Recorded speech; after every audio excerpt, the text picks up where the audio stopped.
नमः सिद्धेभ्यः। ओम नमः सिद्धेभ्यः। ओम नमः सिद्धेभ्यः। अनंत अनंत सिद्ध भगवान की, देवादिदेव श्री नेमिनाथ भगवान की, देवादिदेव श्री महावीर भगवान की, गुरु नाम गुरु संत श्रोमणी आचार्य श्री विद्यासागर जी महाराज की, दीक्षा गुरु मुनि श्री सरल सागर जी महाराज की।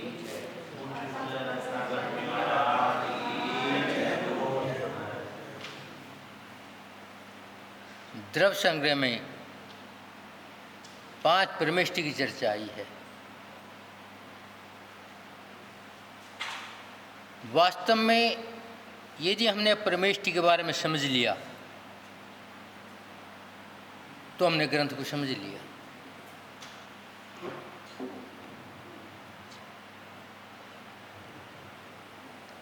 जब अरहंत की बात आती है कि अरहंत भगवान कौन है, जो शरीर में है, वो जिन्होंने 4 कर्मों को क्षय कर दिया है, महान विभूति है, मगर हमने अरहंत को भूल गए हैं, क्योंकि अरहंत देवादि देव हैं और हमने अरहंत की जगह देवों को स्थान दे दिया है। जो देव 4 गति के जीवों में एक हैं, जिनके पास संयम नहीं हो सकता, वो 1 घंटे का उपवास नहीं कर सकते और वैभव में लीन है। राग द्वेष है, द्वेष की भरपूरता है। हमने अरहंत की जगह बिठा दिया है। तो विचार करो, क्या हमने अरहंत को जाना है? जाना नहीं, हमने अरहंत का अपमान किया है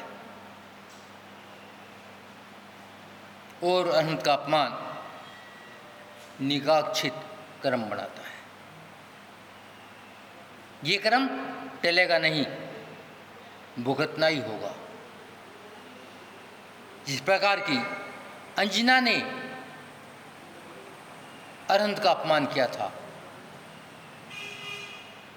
कितनी देर के लिए? 22 समय के लिए, और अपने महल में 22 वर्ष तक वियोग में बैठी रही। अभी पूरा नहीं हुआ, और जब ही उसने जो अपराध किया था तुरंत प्रायश्चित लिया था, तुरंत विधान करवाया था, मगर कर्म मंदा पड़ा है।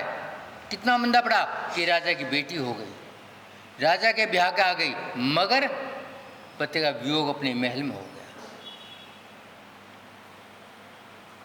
और हम अरहंत भगवान का अपमान कर देते हैं, क्योंकि हमने अरहंत के स्वरूप को जाना नहीं है। अरहंत है संसारी देव है। अभी वैभव है, अभी संसारी देव हैं, अभी कीड़ा बन सकते हैं, अभी वृक्ष बन सकते हैं, लेकिन हमने उनको भगवान के बराबर में रख दिया, भगवान से आगे रख दिया। तो क्या किया आपने? क्योंकि आपने अरहंत भगवान को जाना नहीं। आचार्य कहते हैं, जिसने मन से एक बार नमो अरिहंताणम पढ़ लिया हो, उनको अपने सिंहासन पर आसन दे दिया हो, उसका समाधि मरण होगा। और समाधि मरण हो गया तो 7 भव के अंदर अंदर मुक्ति मिल जाएगी। मगर हमने आसन दिया क्या? फिर पढ़ते हैं नमो सिद्धाणम। सिद्ध कौन है? जिन्होंने 8 कर्म को क्षय कर दिया है, अब शरीर भी नहीं है और अपने सुख में लीन है। अनंत सुख है, अनंत वैभव है, मगर अपने में लीन है।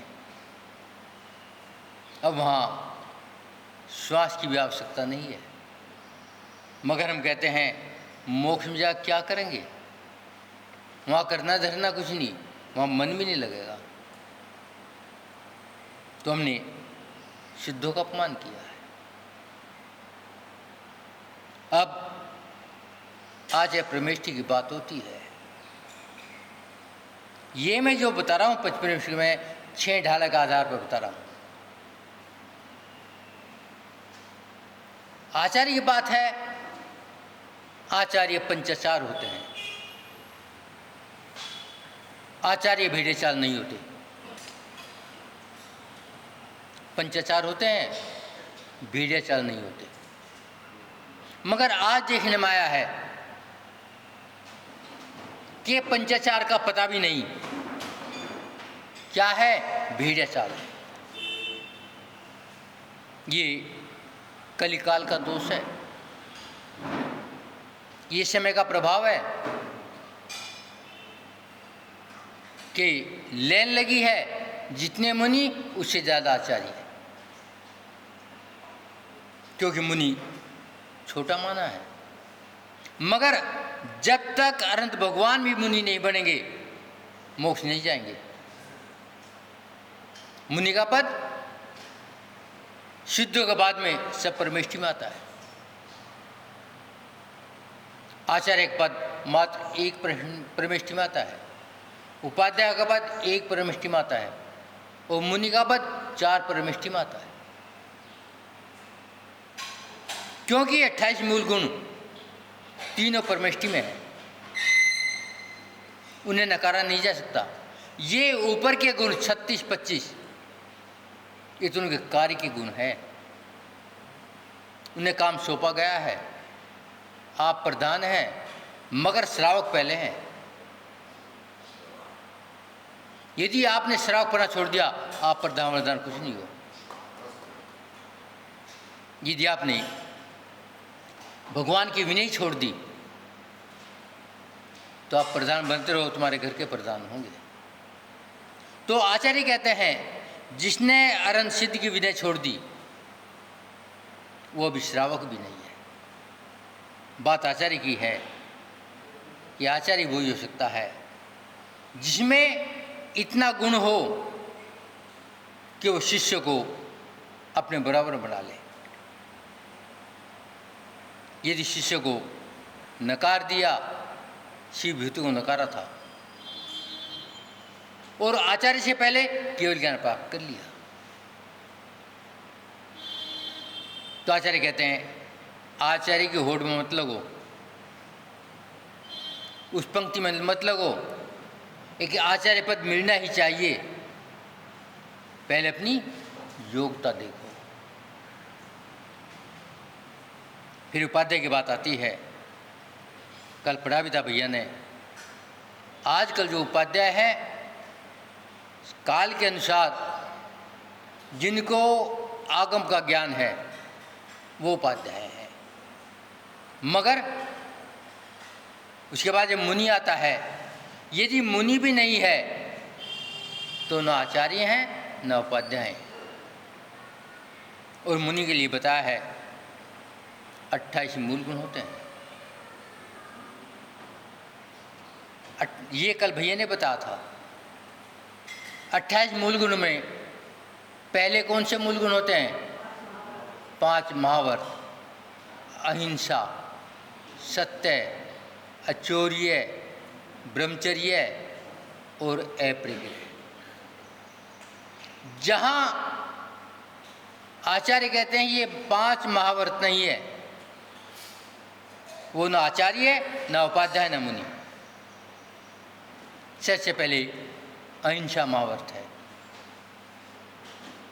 कि मेरे द्वारा किसी जीव की विराधना ना हो जाए। जब भी होती है बोलेंगे जीव की विराधना, चलेंगे जीव की विराधना, शरीर का कोई अंग हलेगा जीव की विराधना, मगर जानबूझ के तो मत करो।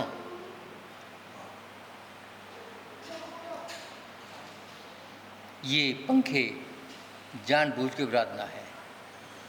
आपके लिए नहीं कह रहे, हम पंच परमेष्ठी की चर्चा है। जब ये विराधना है तो ध्यान है क्या? यदि एकांत में बात कर रहे हैं तो शील का व्रत चलेगा क्या? चाहे वो पुरुष है, चाहे तुम्हारे पिताजी हैं, चाहे भाई है, चाहे बहन है, चाहे माँ है। कथात ये है, नाग कुमार महामुनिराज अपने ग्रंथों में है, सम्राट के पुत्र जंगल में विराजमान, पास में डाकुओं का अड्डा,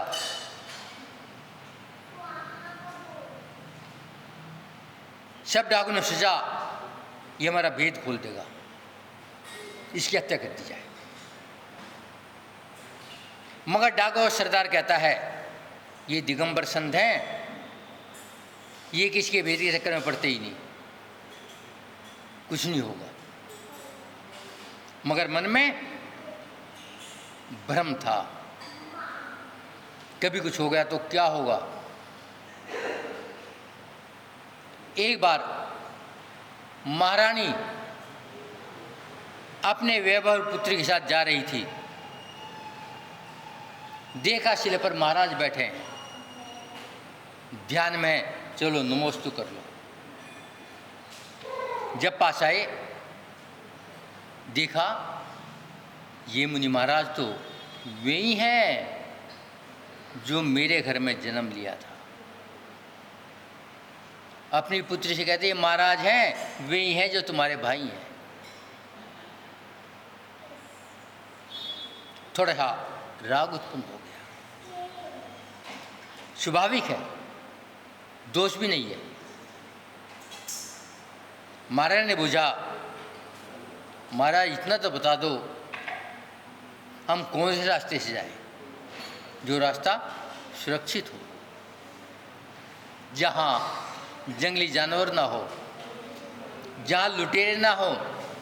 मगर महाराज ध्यान में लीन थे। किसने पूछा था? महारानी कौन थी? माँ थी, मगर लखाई नहीं। माँ कहती है कोई बात नहीं, ध्यान में चलो। चलते ही डाकू ने पकड़ लिया, सारा माल हड़प, और माल लेकर के बाद में बेटी को ले लिया, माल ले लिया, और महारानी को, जो उनका संग का संगपति था, उसके हाथ में प्रस्तुत कर दिया। उनके सरदार ने कहा, मैं पहले कहता था ना इनसे मत डरो, क्योंकि उन्हें पता चल गया था ये ही माँ है। बातों बात में अंदाज लग गया था। जब माँ को पता चला डाकू पता है, तो माँ ने डाकू से कहा अपना खंजर दो, 2 मिनट के लिए खंजर दे दो। क्यों? वो मुनि नहीं है। जो मोक्ष का रास्ता बताना चाहता है उसे जंगल का रास्ता नहीं पता। जो अपनी बहन की इज्जत नहीं बचा सकता वो धर्म को क्या बचाएगा। अब डाकू जान गए ये कौन है। और डाकू ने कहा इस महारानी का सामान वापस करो और इनको इनके स्थान तक पहुंचाओ। और सब डाकू महाराज के चरणों में पहुंच गए और महाराज हमें दीक्षा दो। तो आचार्य कहते हैं आचार्य कैसे होते हैं, मुनि कैसे होते हैं? जहाँ शील व्रत का पालन हो। मगर अभी महाराज जरूरी काम कर रहे हैं, कुंडी बंद है, वासना चल रही है। आचार्य कहते हैं 6 डाले में क्या भैया 136 पेज पढ़ लेना। 136 से 142 पेज तक है। वादजनी आचार्य कहते हैं ये पंचाचार नहीं है, ये 28 मूल गुण नहीं है। जबकि मुनि ने घर छोड़ा है, परिग्रह छोड़ा है, अंतरिंग और बाहरी। 5 महाभारत की बात कर रहे हैं, बाकी समय मिला 28 की बात करेंगे। 6 डाला में आएगा, मुझे अवसर दिया तो बता दूंगा। 6ठी ढाल पूरी मुनि के लिए है। अंतरंग बाहरिंग परिग्रह का त्याग है, मगर क्या है? चौका भी है, गाड़ी भी है, मठ भी है, आश्रम भी है, एसी भी है, पंखे भी हैं, और मीनू भी है। तो आचार्य कहते हैं विचार करो कितना परिग्रह का त्याग है।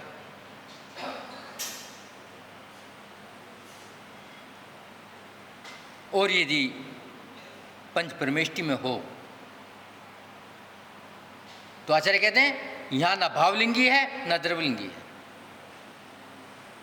यदि आपको कोई द्रवलिंगी मिल जाए, आपको उन्मोष्ट करनी ही चाहिए, आपको चरण छूने चाहिए, आपको हार की ठहरने की व्यवस्था करनी चाहिए, क्योंकि द्रवलिंगी भावलिंग का लिंग तुम्हारा विषय नहीं है।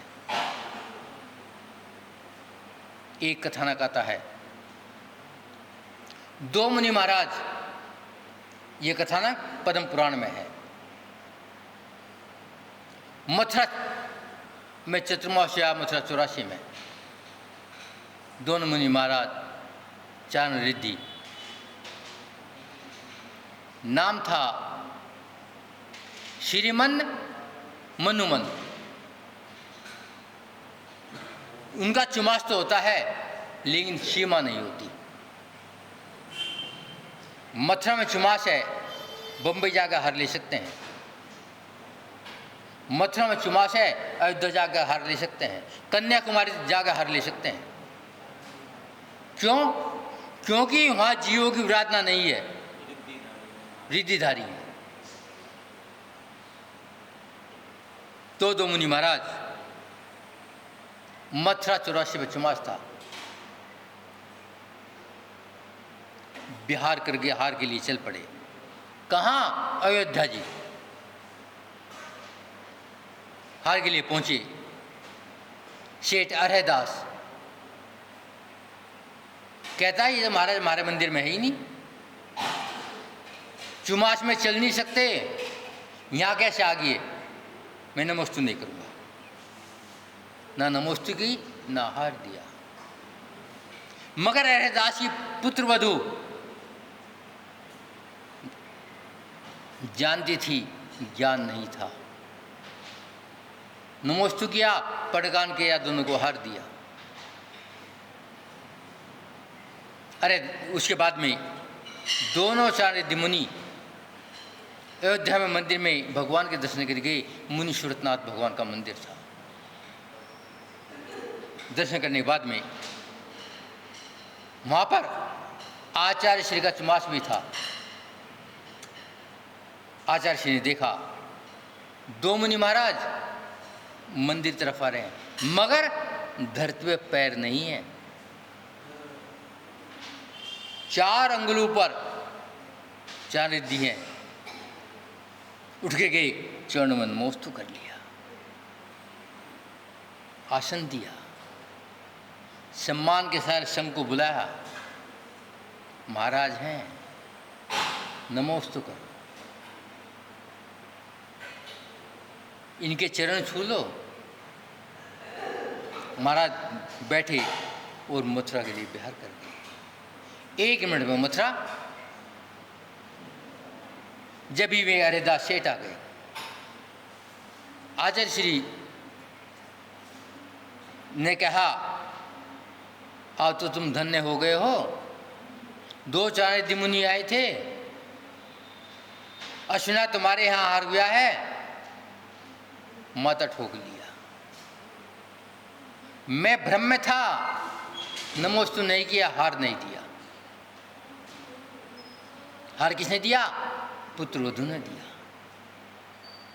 तो ये भ्रम मत करना, ये क्या है, द्रवलिंगी है या भावलिंगी है, ये तुम्हारा विषय है ही नहीं। हाँ, यदि दिखाई दे ये भावलिंगी भी नहीं है और द्रवलिंगी भी नहीं है, क्योंकि अभी 5 महाव्रतों का पालन नहीं है। बंद करें भैया। तो हमें देखना है, क्योंकि आप 6 डाला, आपको मंदिर का ही है, यहीं से लिया है, पढ़ के देख लेना और पद्म पुराण में पढ़ लेना, वहाँ भी एक कथानक पूरा आता है कि हमें, क्योंकि पंचपरमेष्ठी है, हमने